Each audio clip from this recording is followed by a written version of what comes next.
Il faut bien voir que le Maroc est un vieil État-nation. Vieil État-nation, une simple référence permettra de mettre en évidence cette idée. Quand Hugues Capet est élu roi de France en 987, la monarchie marocaine a déjà quasiment 2 siècles d'existence. Donc c'est un vieux royaume, un vieil empire, et ce vieux royaume, ce vieil empire, a été très largement amputé pendant la période coloniale. Le Maroc était en décadence au XIXe siècle et il a été amputé à l'est et au sud. Amputé à l'est très largement par la France, lorsque la France a constitué l'Algérie. Et la France a poussé vers l'ouest les frontières de l'Algérie, et ce faisant, les frontières du Maroc ont reculé. Et le Maroc a été ensuite très largement amputé vers le sud. C'est ainsi que les Espagnols, en s'installant dans ce qui deviendra le Sahara occidental, ont complètement coupé le Maroc de ses vieilles racines, de ses grands axes nord-sud qui reliaient le cœur du Maroc à la vallée du fleuve Sénégal et jusqu'à la boucle du Niger. En d'autres termes, les racines africaines, d'où sont sorties de très nombreuses dynasties marocaines, ont été coupées à la suite de cette occupation espagnole. Et lorsque l'indépendance du Maroc a été reconnue par la France et par l'Espagne, en 1956, le Maroc s'est retrouvé dans ses frontières coloniales. Un contentieux a éclaté avec l'Algérie, car il faut bien voir que toute une partie de l'Est marocain est historiquement, de l'Est marocain était rattaché à l'Algérie, et jusqu'à la région de Colombéchar. Colombéchar est une localité qui était historiquement marocaine. De même Tindouf. Et Respet au Maroc a récupéré toute la partie sud qui était territoire espagnol, Sahara occidental. Les Espagnols hésitaient à donner l'indépendance à la région et les Espagnols ont traîné les pieds. Ce qui fait que le roi du Maroc, Hassan II, s'est tourné vers la Cour internationale de justice et a posé la question suivante, quels étaient les droits historiques du Maroc dans ce Sahara occidental?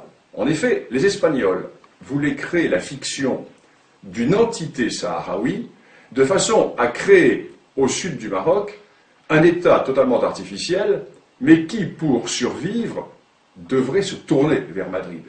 Les Espagnols comptaient rester par le biais de cet État fragile, dépendant de l'Espagne. Quant à l'Algérie, qui a toujours nourri une certaine, je ne dirais pas une certaine jalousie, le terme serait trop fort, mais une certaine envie vis-à-vis du Maroc. Pourquoi? Mais nous sommes là au cœur de la grande question du Maghreb, qu'il y a un État-nation dans le Maghreb, c'est le Maroc.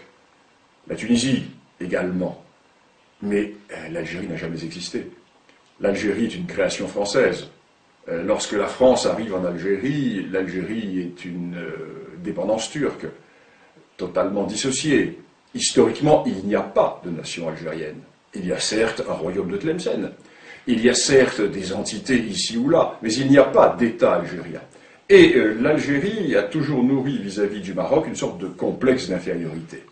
Et l'Algérie ne voulait absolument pas que le Maroc puisse récupérer le Sahara occidental. Pourquoi? Mais il suffit de regarder une carte. L'Algérie est un État accroché au littoral méditerranéen du nord de l'Afrique, avec un énorme appendice qui s'avance vers le sud, à travers le Sahara, appendice totalement artificiellement rattaché à l'Algérie par le général de Gaulle, alors que le Sahara n'a jamais été algérien, puisque l'Algérie n'a jamais existé. Et cette Algérie est donc géopolitiquement coincée dans la Méditerranée. Alors que son voisin marocain, qui ne dispose pas de ces richesses, a lui une immense façade atlantique. Et la récupération du Sahara occidental fait que le Maroc se retrouve avec plusieurs milliers de kilomètres de littoral atlantique, ce qui fait que le Maroc est totalement tourné vers le grand large. Le Maroc est totalement tourné vers cet océan des grands contacts océaniques. Ce qui fait que l'Algérie se trouve coincée dans cette Méditerranée, qui est un lac. Il suffit de fermer le détroit de Gibraltar et la Méditerranée est totalement asphyxiée. Tandis que le Maroc, lui, n'a pas cette géopolitique de l'enfermement. Le Maroc est tourné vers le grand large.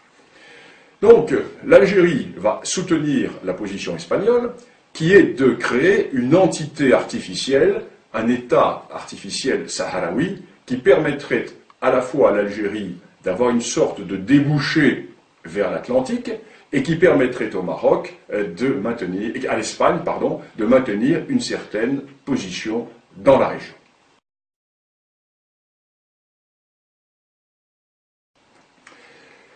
Historiquement parlant, la revendication marocaine est absolument incontestable. Elle est incontestable pourquoi? Parce que 5 des dynasties marocaines sont sorties du Sahara occidental ou du Grand Sud saharien. C'est un premier élément. La première de ces dynasties, c'est celle des Almohavides. Les Almohavides qui vont du fleuve Sénégal jusqu'au centre de l'Espagne constituaient ce que l'on a appelé l'empire des deux rives, qui était un empire marocain. Je ne vais pas rentrer dans le détail des dynasties marocaines, mais la plupart des dynasties viennent du Grand Sud.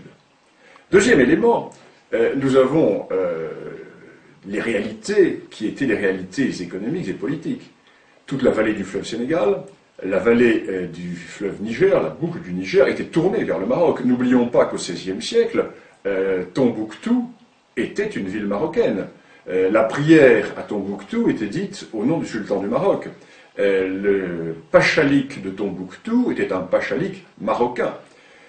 N'oublions pas également que les grandes routes transsahariennes qui permettaient de mettre en relation le monde ouest-africain avec le monde méditerranéen étaient sous contrôle marocain et aboutissaient dans les grands marchés du sud du Maroc.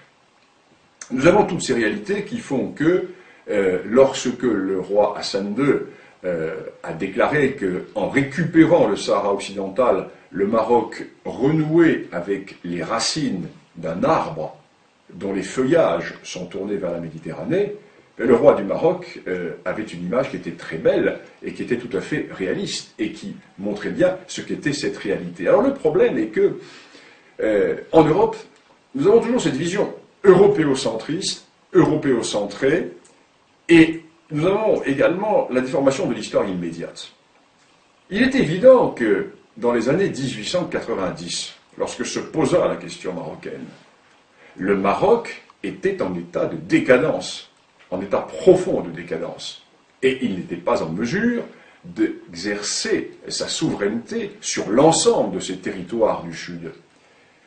Et nous avons cette vision qui est une vision du XIXe siècle. Or, la véritable réalité politico-historique et géopolitique de cette région est largement antérieure au XIXe siècle.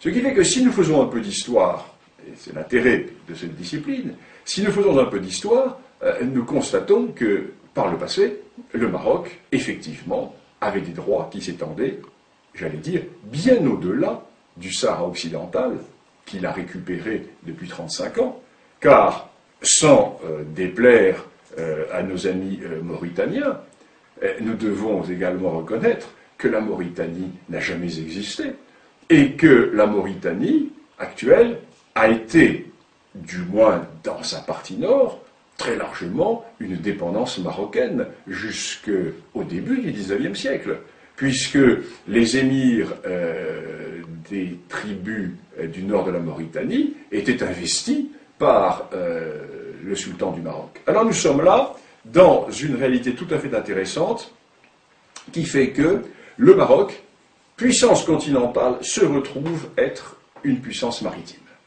Et tout le cœur de la question repose à Alger.